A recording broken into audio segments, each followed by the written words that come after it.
The sun isn't going to influence too much the snow and the glide factor, so a level race throughout. Thomas Sikora, the next to go, a man who's had 4 clear shoots this season. That augurs well, Mike. If he can do that today, he's certainly capable of medaling. Well, he was racing brilliantly in December. He said he'd come back after Christmas even better. He didn't. But we know that they stood out of Pokljuka, the World Cup leading into this. They've prepared well, the Polish team. 89 and 87% the hit record on the targets for Thomas Sikora. The men's team not quite as good this year, although the women are really making up for it. Next to go, the physical education instructor from the Czech Republic, Roman Dostal. Another 34-year-old. I thought he had retired at the end of last season, but retiring's not as easy as it sounds, is it? I think he was excluded from the summer elite team. And yeah, sometimes when you step back from the team, the pressure comes off and you recharge. You feel so much better. And he's back with a vengeance. Now, Teres Zemlia from Ukraine. The Ukrainians are a team that they know how to peak. They're always good at the big occasion. Haven't seen that much of them this year, but I just get a feeling that we could see a couple of top 10 results from them over the forthcoming days. Indeed, and this man, Teres Zemlia, has had top results over the past 5 years. Certainly looks very powerful. That's the fastest I've seen going over that first rise after the start. Well, he didn't race in Antolz, didn't race in the last 3 World Cups as we watch Sikora. Now, those are the corners you were talking about, Mike, and in these conditions, we could, in the individual race, it should be okay. They've got plenty of space. They can choose their race line. But come the mass start and the pursuit, we're going to see chaos. Well, that was so fast, and as first man round, he had an ideal track. Did you see how he was chopping his way around there? That's only going to get worse and rutted. Well, I think we'll see a few side slips going on, just trying to control the speed as they come in. So the Hungarian skier, Mike, here comes a medalist from last year, Rikko Gross, one of the stars of old. 3 times he's taken championship golds. Perhaps not as many times as we would have thought, but he's always a threat in the majors. He's an amazing guy, Rikko Gross. He is absolutely brilliant. Hasn't been in form. He's been, 50 seconds off the fastest skier. But I think today he'll be back. He missed out on a gold by 9 seconds last year. Who knows, he might put that right today. So he took the silver in Oberhof. Is it going to be a medal for the rest? It's a really big achievement, and he travels with his wife and their baby, and they head round the biathlon tour. Love it to bits, and well, all credit to him. He's not going to win today, we know that, but he is on the course and starting yet another World Championships. Now, here's a man who could win, Andy Bernbacher. It would be an outside chance, but he's the up-and-coming star in the German team, 23, and the last few races have been going brilliantly well. Indeed, Bernbacher just came to the fore, really only, in San Sicario, the second last World Cup prior to coming to these races. And got his first podium finish in Pokljuka, finishing 3rd in the sprint there.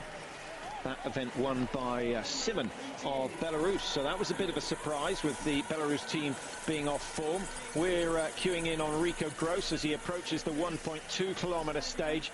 Mike, 1.2 kilometres, 2:25. That's an average speed of around 32 kilometres. It's fast, Patrick. You're right, from the range all the way down the valley. Now we're coming back up. It's an extremely fast course, and that's where, if you float well on your skis, you have an advantage. If you're a heavy skier, muscle-based, maybe a bit like Sven, you don't quite gain the advantages. Well, here goes Svend Fischer. I think these courses are going to suit Sven because he's one of the heavier men on the tour. He likes it hard and he likes it firm.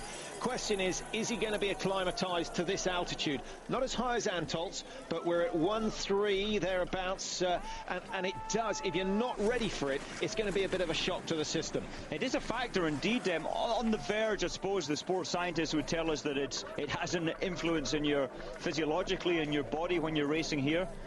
This is one of the steepest hills, and it looks far less than when you stand by it, when you look on the camera. Rikko Gross, 2.8 seconds off the pace at the first split point. I don't think that's anything to be too concerned about. Looks okay on the uphill sections. Now, Mike, in previous years, national hero, but Well, it would be nice to see them produce some good results. And the Russians certainly will be hoping for medals today. They've got a great team out. Rojkov goes first, starting 16. Chepikov, 25. Shudov, 40. And Nikolai Kruglov, in fact, going off number 31. So they've all chosen to go pretty early on. Yeah, I think, well, looking down the results, it's the Norwegians who have decided to go in the second group.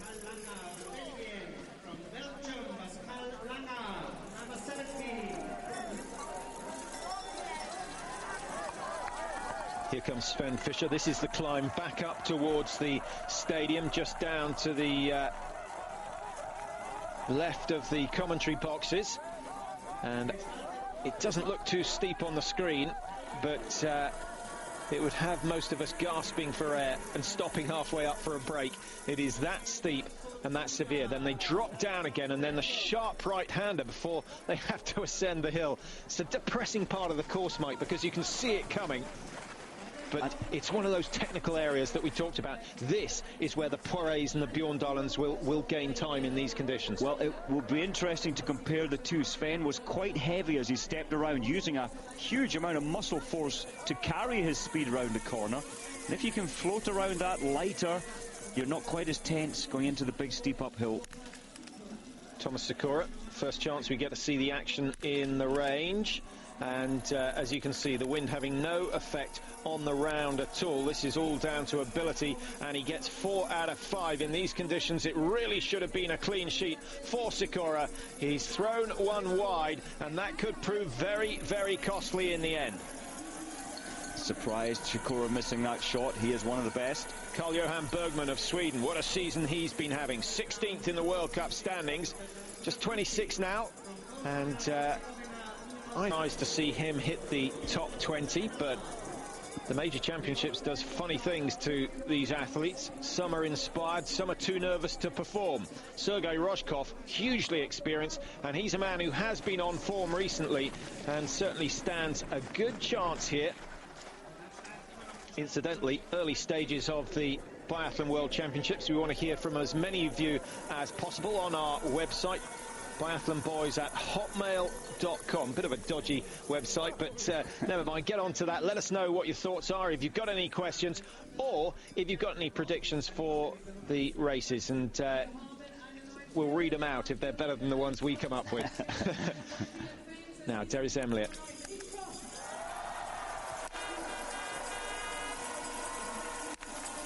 Time is good, Mike. 8:56 he's after.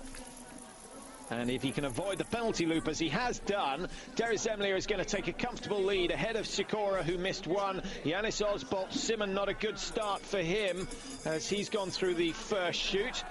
And the Ukraine taking the lead. 8:17 now, the target. Frenchman, every nation can race, well, the top 20 nations can race 4. The French can race 5 because they have the reigning world champion in Poiret. Now, Rikko Gross. Big moment. Remember, the silver medalist from last year. The ski time is not as quick as Darius Emliet.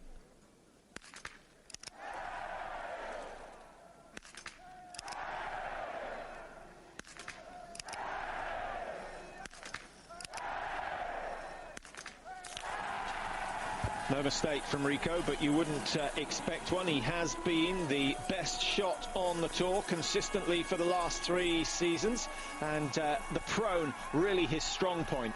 It is 93%. That stands him in my prone. He has a couple of times this season, but he's gone clear. Now, here comes his teammate, Andy Bernbacher, who, what about the ski time, Mike? He's a couple of seconds down on Rikko Gross, to be honest. If we get the first split time at 1.2 kilometres, we'll let you know exactly how Bernbacher was doing there. Down in 7th, 4.1 behind, so exactly 1.8 seconds down off Rikko Gross's time at that stage.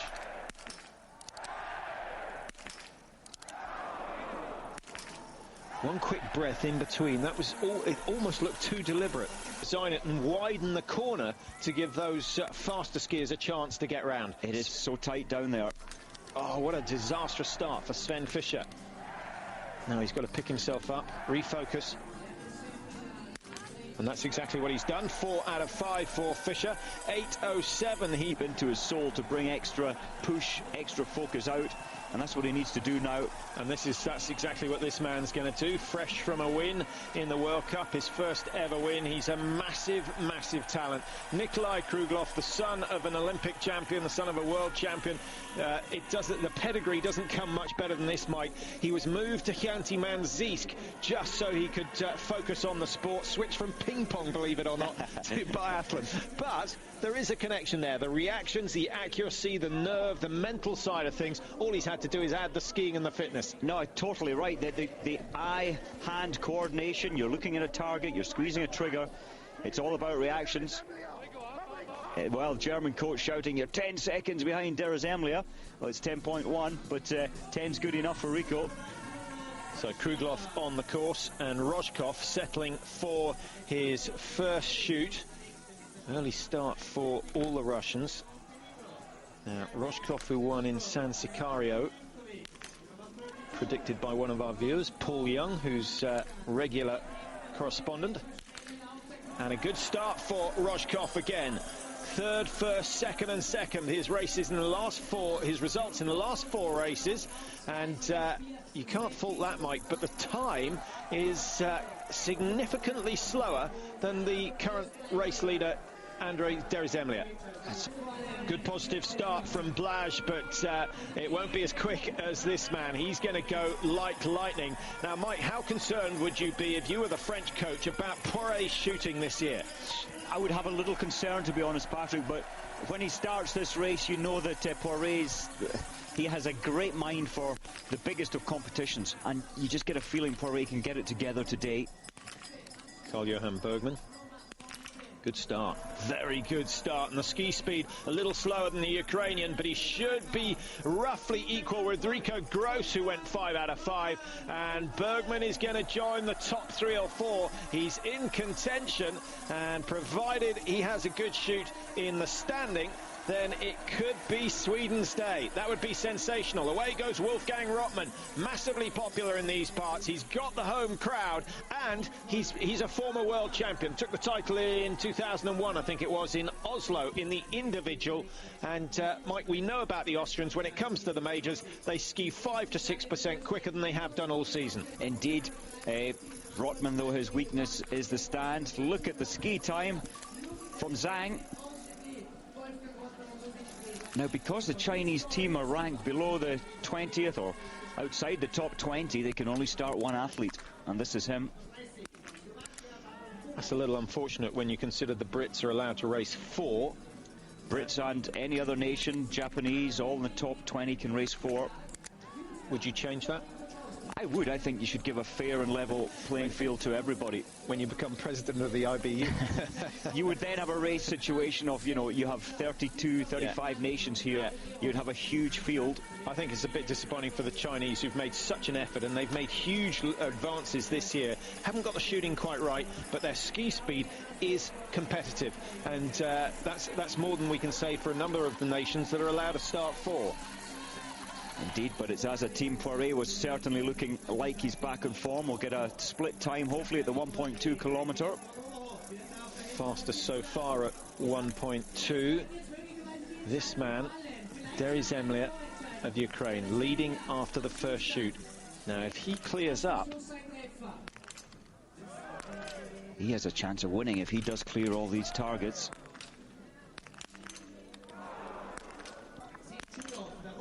Now, 4 out of 5. It's still very good indeed. Slightly baffled to see that he's sponsored by Helsinki. Not sure what that's all about. He is a Ukrainian.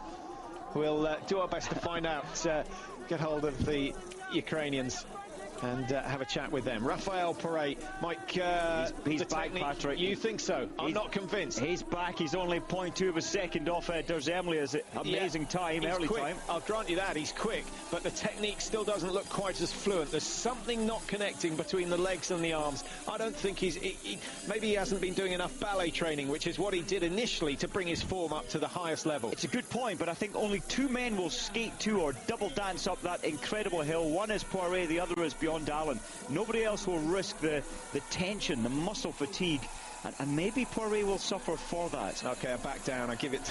It was such a steep hill. I think you're right. I'd forgotten just how steep that little section of the course is. But we'll see how it goes on, because if he is straining, if he is pushing too hard, he's going to have problems hitting all the targets. Indeed, but respect for being able to skate 2 up that hill. We'll try and explain the different techniques when we see them, and hopefully we'll get some good shots of both Pore and Bjorndalen, the 2 best technicians on the tour. Now, Rikko Grosс clear on the prone, a chance to gain time and go ahead of Derry Zemlier now, but it's gone. It has gone, and maybe his chance of getting another medal in the sprint has gone with it. Well, the remainder was quick. He didn't waste any time at all. 30 seconds to get it inside Derry Zemlier's time. He was 14 seconds or so. We'll just update you on the first shoot, let you know how far behind Derry Zemlier he was. He's down in seconds, 7.2 seconds off. He's got the same hit rate as the Ukrainian. And is he going to be able to get inside? 10 seconds left for the leading time. I think he'll be about 10 seconds behind. You're still climbing around this penalty loop. Now you pick up more speed. Rikko, you could tell by his body language, he was not anticipating a miss there. Of course he wasn't. And it may well have cost him a medal. That one error.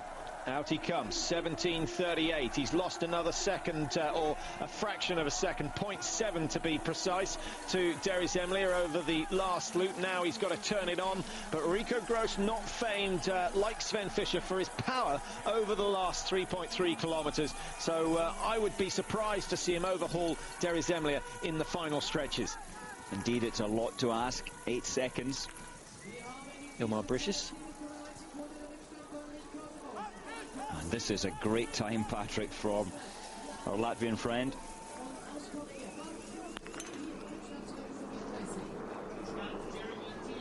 Needs to complete the shoot by 17.15 if he's going to take the lead. And he's done it. He has done it. Excellent shooting.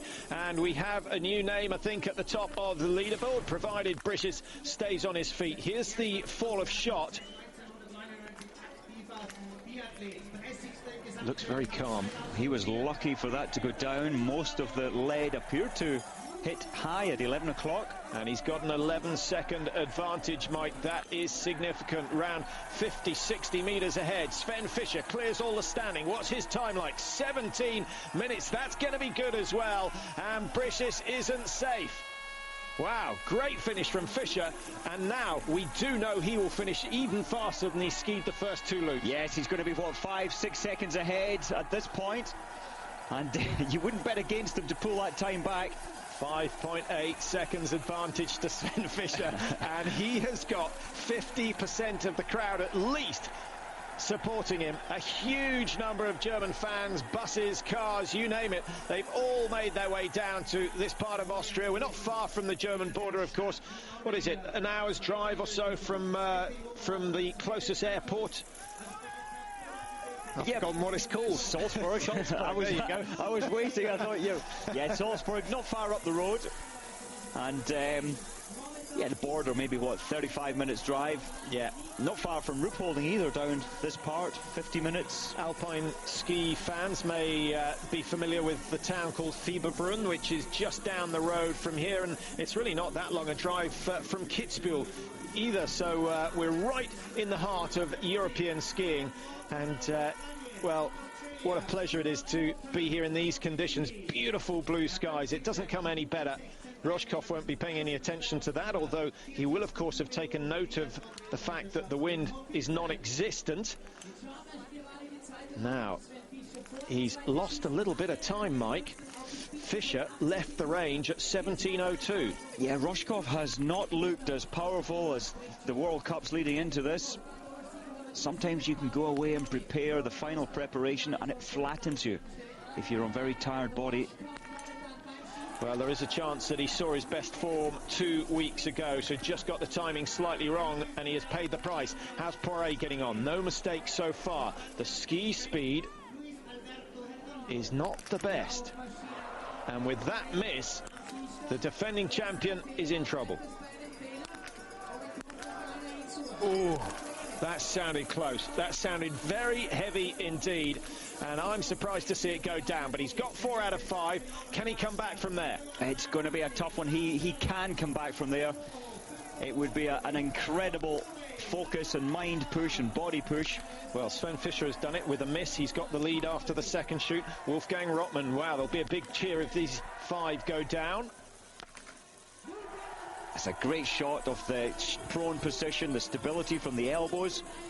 Now Rottmann coming up out of the range. It's a steep little climb around the corner, and then the clock stops, and he's got 8.16. He's inside Derry Zemlier, and Rottmann will bring the Austrians to life. I don't think they're expecting any medals from these championships, but if they start off with a medal in the men's sprint, that will be quite sensational. Bergman, the last shot, he missed. Otherwise, he could have gone out in first place. 5.7. Mikey was 5.8 ahead at when he left the range. So Fischer's made no impression as yet, but that may just be an indication that Derry Zemlier is really turning on the power for the last loop. Could well be. Derry Zemlier desperately wants this medal, although the Norwegians haven't come into the first prone shoot yet. So there you see the standings after the first shoot. Rottmann has the lead for Austria. Derry Zemlier of Ukraine. Rikko Gross of Germany, 7.7. Rikko's gone through and missed the target in the standing. Derry Zemlier likewise. Chepikov, good start from him, Mike. He's 10.5 outside the pace. Will pick up. He's one of the oldest men in the field. In fact, he might be the oldest at 38. And he's in 4th place. Great day for Russia if he could medal. But he's got some tough competition out there. He has Roshenkov, another 38-year-old, in 7th place, 14 seconds. Roshkov off form a little bit, 16 seconds. That's only after 3.3 kilometers. In fact, I think only 2 of that leaderboard of 8 under 30.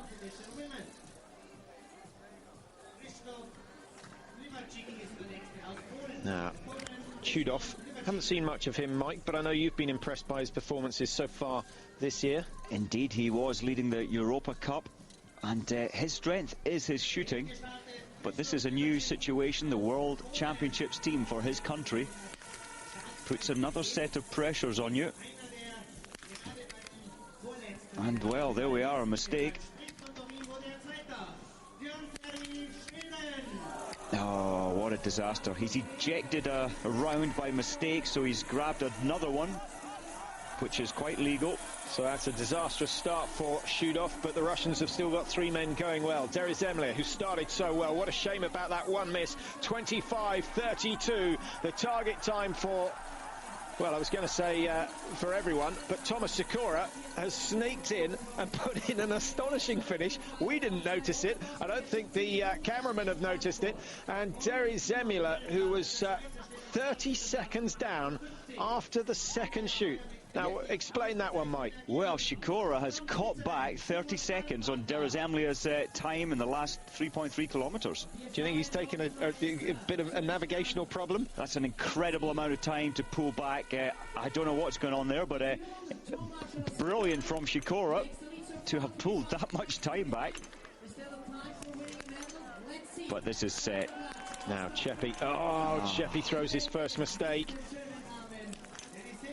Pressure of the situation eventually getting to him. 9 out of 10 for Chepikov, and I think, Mike, with the ski speed we saw from the first 6Ks, that rules him out of a top 3, but it puts him in a very strong position for the start of the pursuit tomorrow, which of course is based on the results of today. The winner today will start first tomorrow, and the time gaps between them exactly the same as today's results, so doubly important today's performance.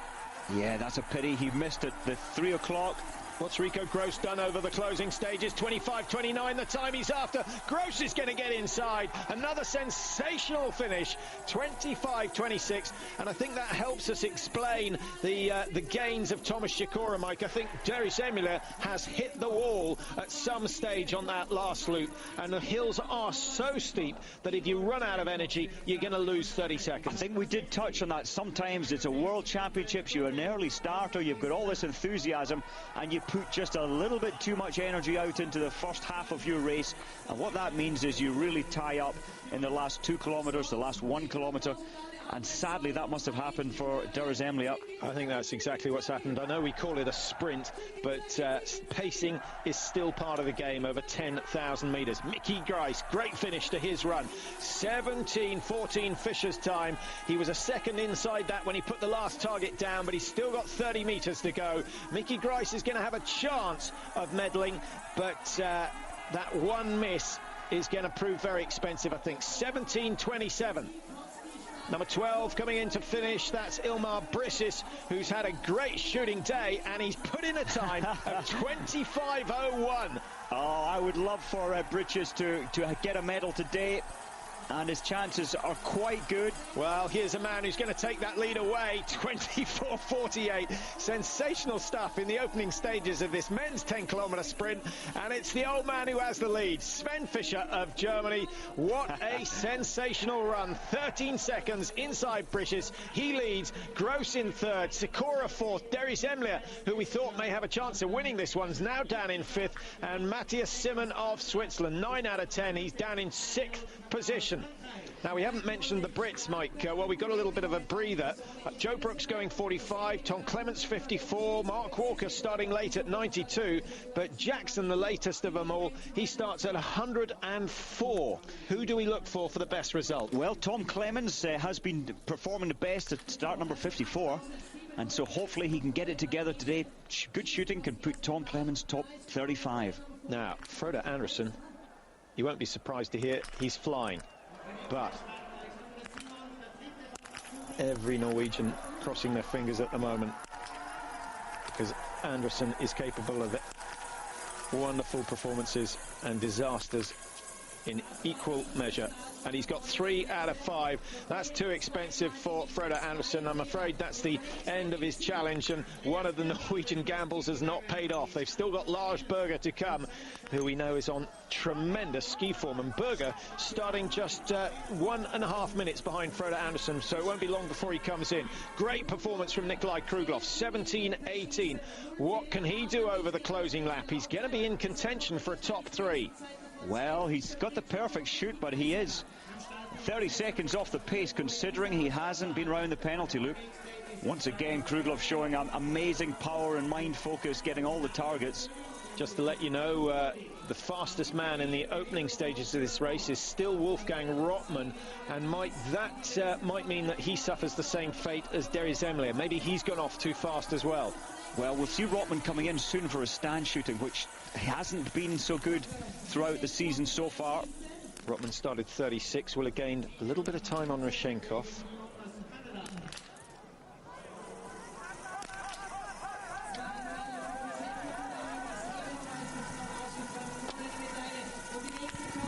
So Rojkov coming in to finish. He's down in 6th position at the moment, 54 down. He's absolutely devastated, shaking his head. He knows he's got no power. What a horrible feeling that is. Your main event, you've got no power. Possibly skis were slow. After the start, he was way down on time on a relatively easy part of the course.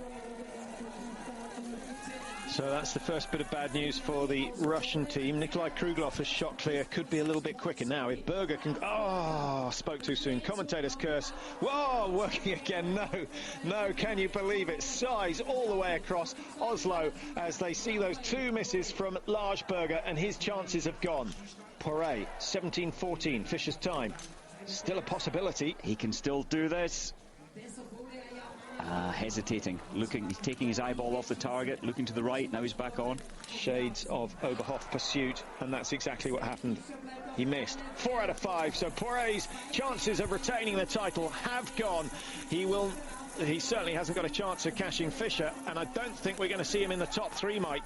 Now, that's obviously important for the World Championships. It's vitally important for the World Cup as well. It is, and tomorrow the pursuit, he wants to place himself so close to the leader, but it's not going to be the history they made last year, the Poiret, with Raphael winning this sprint, the men's, and his wife later winning the women's sprint. Doesn't look possible now for Pore. Yeah, and just to remind you, unlike the cross-country and the Alpine World Championships, the points gained in this event will count for World Cup points as well. So some very, very important points to pick up. Pore leading the men's tally with 688. Fisher in second, 663. Bjørndalen in third, 603. So it's as tight as it's been for a long time, with 3 in contention for the title.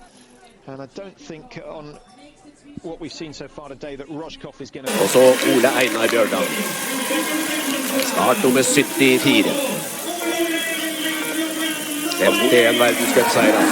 Ole Andresen altså nummer 23 ultraliggende, 38 sekunder bak teten.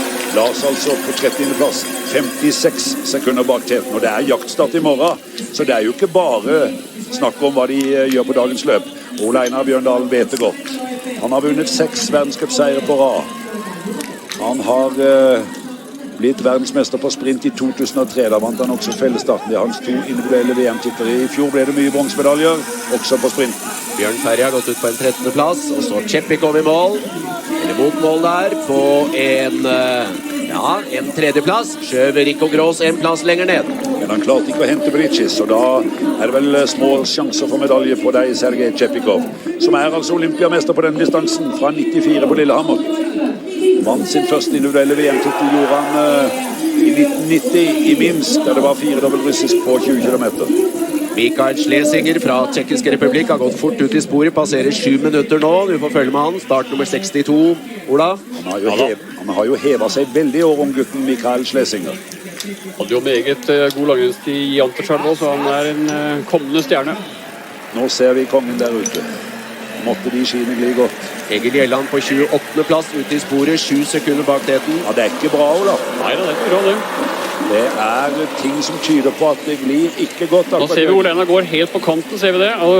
Antageligvis bærer gli der, fått beskjed om det.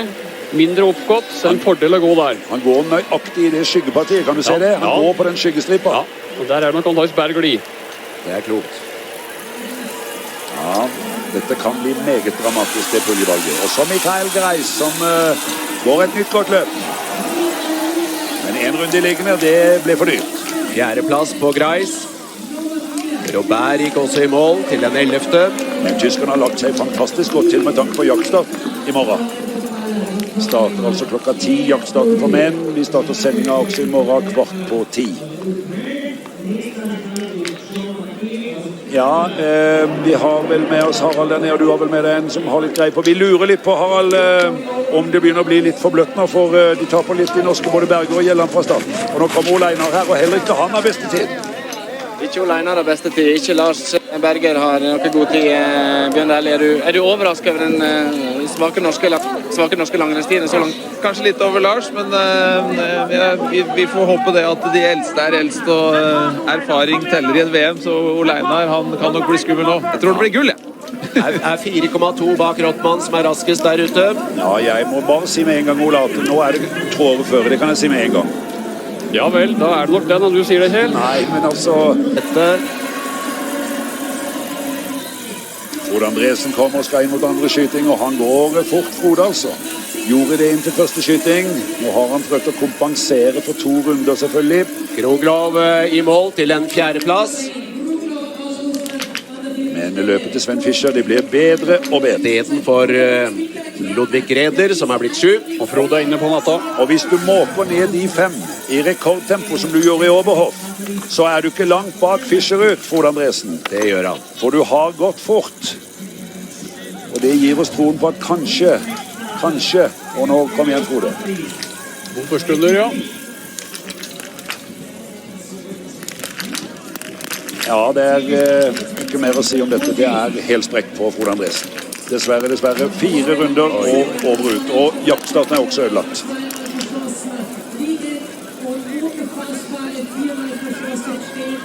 Det var en meget dårlig serie. Til 11. Så Lars Berger. Han har et stykke igjen til standplass. Han vil ikke ha noe. Han ennå ikke oppe der, så han tar på mye. Рафаэль Пуаре på vei mot mål med 2 runder. 25, 34, 35. De lite stykkene på lista på Rafael i dag. 10. plass så langt. Selvfølgelig veldig skuffende, og Egil midt på standplassen nå. På 7.42, etter min klokke. Han har tapt mye, har tapt 20 sekunder minst til Frode Andresen inn til første skyting. Og nå det litt mer vind nå, når Egil kommer inn. Og Lars Berger da, 17.25. Ja, det blir gjør seg klar nå. Langt ut i leksa, selv med fullt hus på Lars Berger. 17.14 ledertida. Og se på Egil, som også har trøbbel med ladingen her. Tar på 2 sekunder til. Virker nervøst. Uleinær har 6.41. Lars på 1 runde. Det er bra skutt av Lars i stående, men han hadde 3 runder her i fjor i Hoffielsen, og da vant han. Egil skyter bra. Nå blir det langt ut i leksa på Lars, dessverre.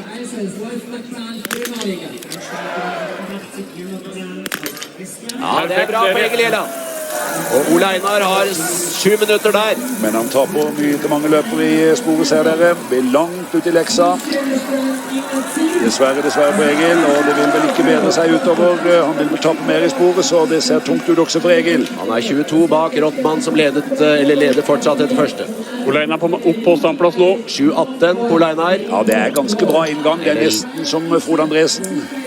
Litt grann langsommere enn 2-3-4 sekunder. Uoffisielt, men det er bra nok til å gjøre det godt her, Uleinær. Ser han gjør noen tøyninger her. Og vinden, Ola Lund. En liten trekk fra venstre mot høyre. Ja, jeg kan se det også at det trekker litt mer. Det er mer liv i flaggene nå enn tidlig. Ole er klar. Lars Berger ut på en 22. plass, 1.07 bak. Ned til høyre, ja.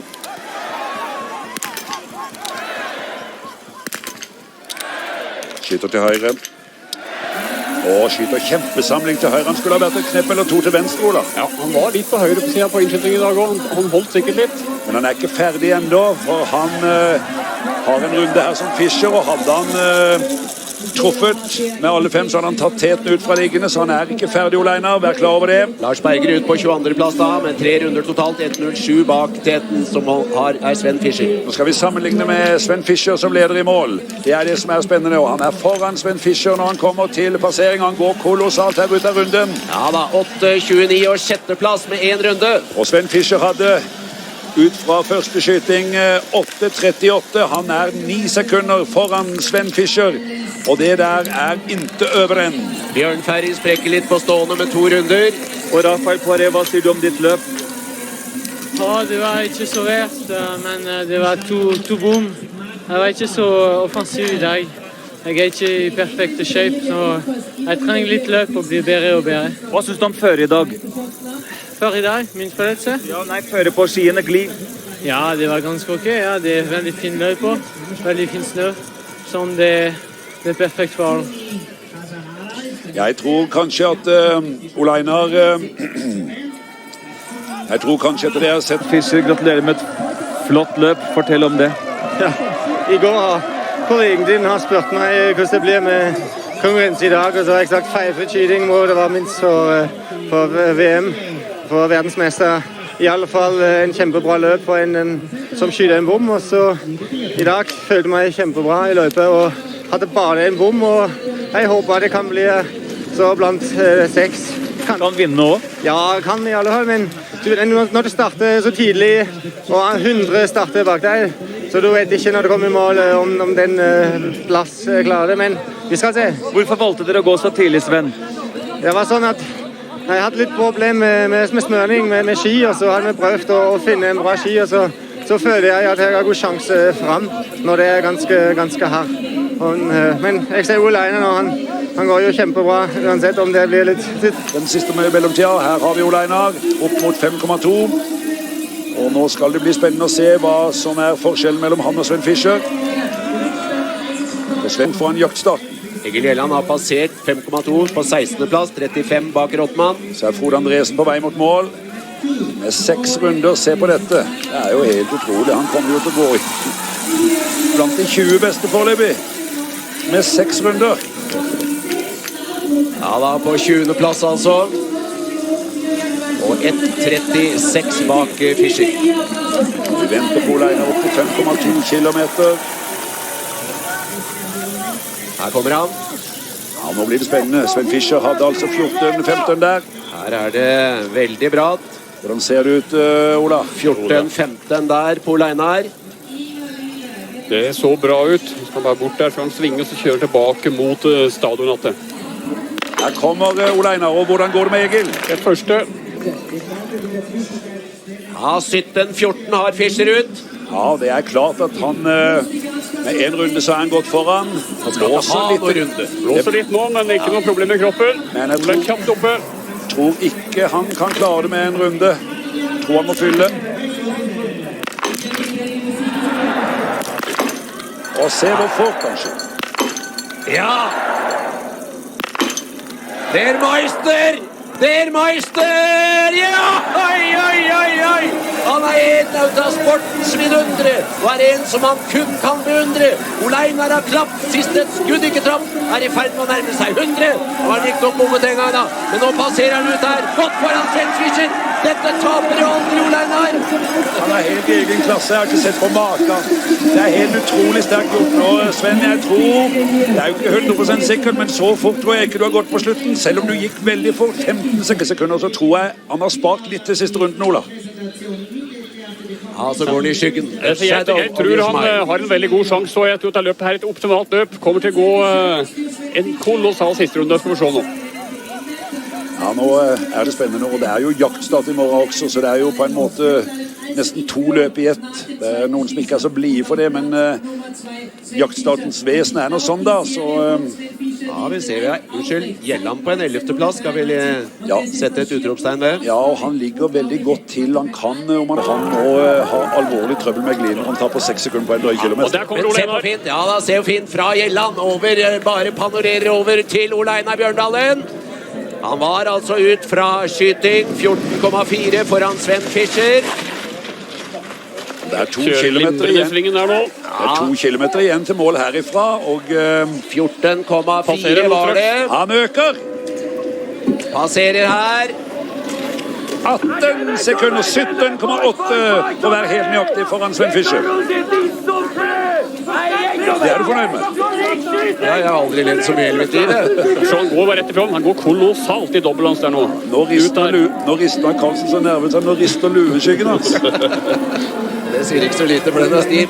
Jeg synes det feigt av produser ikke å klippe inn dere nå i boksen. Nei, jo, det ikke feigt. Det helt riktig vurdert. Det en tragisk syn her inne i boksen. Ja. Det kan det ikke være på for sterkt for norske seere. Ser ut som det blir sølv, Sven. Det var et skjedd uheld med Ole-Einar om du skal vinne dette. Hadde selvfølgelig håp lenge, selv om han var beskjeden i intervju med Dag Erik, men han har litt vondt for å vinne VM og OL-titler, selv om han har blitt verdensmester 2 ganger. Ole-Einar seirer på rad, og med stafetten i ropolling så ble det 7 i rekke, og han har skutt som en gud, og kommer inn her og skyter en fantomserie liggende. Egil Gjelland, og så vet vi at lokomotivet fra Simostranda, han kommer her. Bjørn Dæhlie, hva sier du om teknikken til Ole-Einar Bjørndalen anno 2005? Han fokuserer på detaljene, så jeg så at han la seg ut i kanten der det ikke var oppgått, og dermed så tjener han disse små tiendelene her og der, så det imponerende å se på. Rent teknisk som langrennsløper, hva sier du da? Ja, jeg synes han går veldig, veldig bra. Ja, det jo ikke tvil om at han gjør det. Nå hadde han 16,6 sekunder, og det bare 1,4 kilometer igjen inn, så det ingen tvil om at selv om han har tapt et sekund fra 8 kilometer, så vil han klare dette uten uheld. Egil Gjelland har 24,35 nå. Det gjelder jo også å ha flest mulig sekunder med tanke på jaktstarten i morgen. Klokka 10 går den. Vi starter sendingen 15:15 med jubel og... Men nå skal vi begynne å vente på Egil Gjelland mot målet. 24,50 av Egil. Jeg tror du har Dag Bjørndalen der nede. Harald, du får følge litt med hvem som kommer mot mål, men vi kan jo høre med han. Jeg er med Dag Bjørndalen her, og du og Øyvind Hammer, dere jubler og klemmer, og dette her var fantastisk. Ja, dette var fantastisk bra å få et litt dårlig utgangspunkt på første ligg. Bom på første skuddet, så det utrolig bra å kunne snu det til det kjempeløpet, egentlig. Det sier alt om konkurransemannen av broderen din. Ja, altså han har kjempematch i dag, altså Svend så langt til. Men her kommer han, kongen over alle konger, bortsett fra kong Harald da, ikke nok. 24,5 kommer under broa nå hvert øyeblikk. Han seiler med even denne kongen også. Han gjør det, se på Fisher. Se på Fishers tid. Og med 1 runde i liggende, 24, 32, 33, 34, og Ole-Einar Bjørndalen i mål der. på 24:37,5. Tappte bitte lite grann til Fischer helt på slutten. Det var et fantomløp han gjorde. Alt gjorde han riktig. Åpna riktig, avslutta riktig og skjøt 10 gode skudd. Men dessverre litt skjevt på liggende. Det er sånn som kan skje, men serien satt nydelig samlet, så han hadde full kontroll på øverste etasje, også denne gangen Ulе-Einar Bjørndalen, og det er det vi er så imponert av han for. Det er det vi beundrer han for. Den nærvær han har når det virkelig gjelder. Gratulerer med dagen, Ole. Takk for det. Silver. I think that's where he's likely to stay. Great congratulations for Ulе-Einar Bjørndalen. He took 4 golds at the Salt Lake City Olympic Games. Is he going to make it 5 golds here in Hofilsen? Well, surely not. It's only one man can, and it's Bjørndalen. It would be a tough thing to do. I think he's looking to do that next year at the Olympics.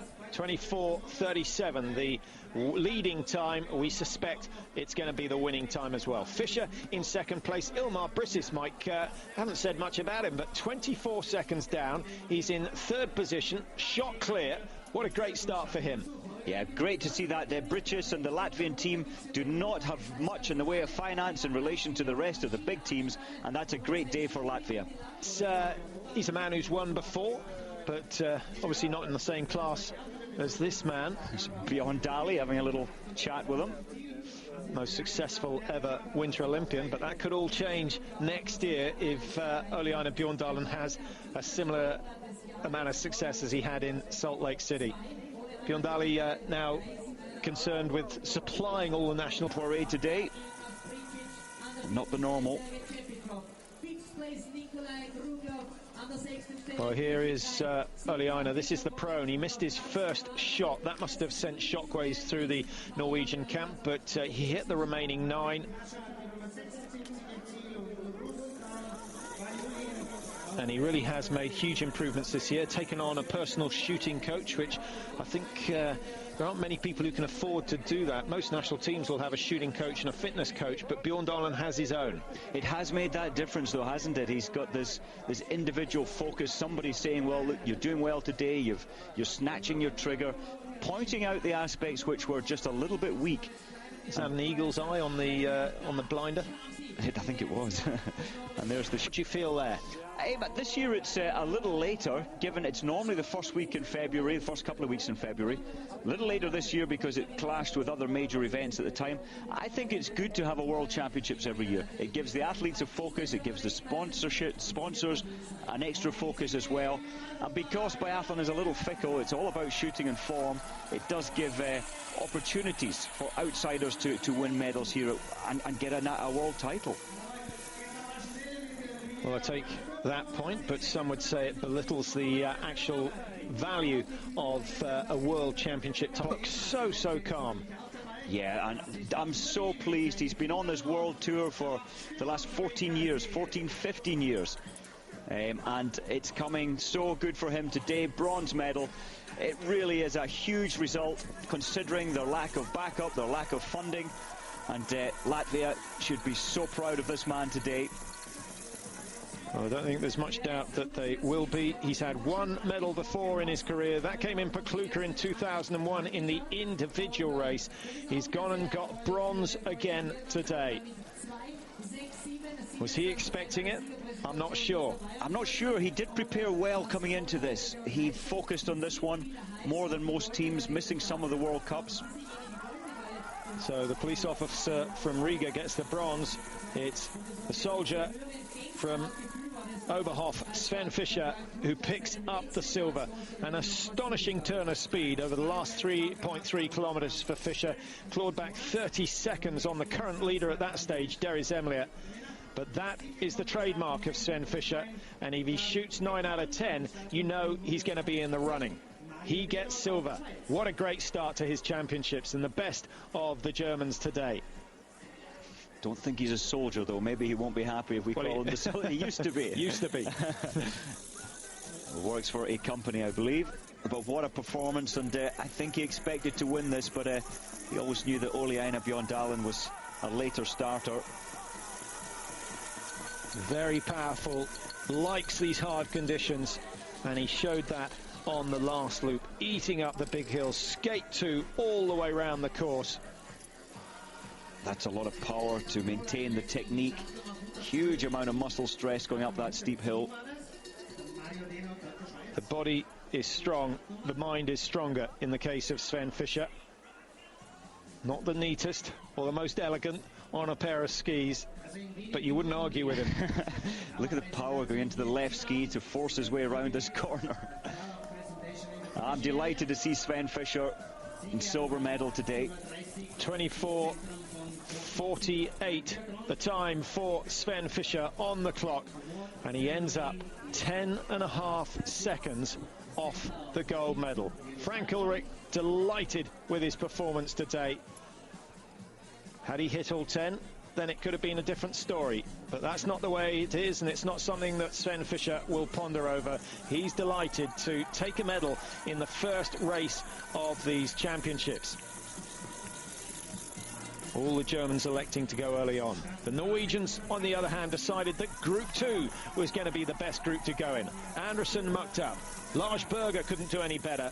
Ole-Einar Bjåndalen, though, 9 out of 10 on the day. The eagle eye has paid off. Ole-Einar Bjåndalen storming away to take the sprint title. 4 golds in Salt Lake City. He started well here in Hofjellsen, and the talk of the town will be whether he can do it again and get a clean sweep. It's not impossible. He has set himself up, 10 seconds advantage tomorrow, and with shooting form that he's carried all season, it could be possible for him to win again tomorrow. So he also picks up 50 World Cup points and will gain at least 30 points on Рафаэль Пуаре of France, who's down in 13th place, and that certainly will be something that he'll think about today, and maybe he'll remount his challenge to win the overall World Cup this year. Svend Fischer won't do himself any harm either. 46 points for the German. He's lying in 2nd place at the moment, and so a great day all round for the Norwegians. Bjåndalen takes the gold, Fischer the silver, and Ilmar Briccis of Latvia a surprise bronze medal today.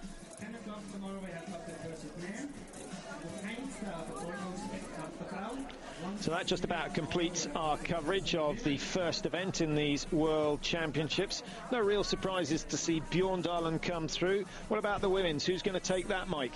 Well, it's all the final preparation coming in here. I think we're going to see a German girl standing proud at the top of the podium. Will it be Wilhelm? Will it be Diesel? I think Wilhelm. It won't be Glago. She's not here, suffering from bronchitis, not racing at these championships. So that's coming up later on this afternoon. Hope you join us for the women's sprint, 2 o'clock local time. So we'll be on air just before 1 o'clock if you're watching in the UK. Thanks for your company. We'll see you a little later on. Goodbye for now.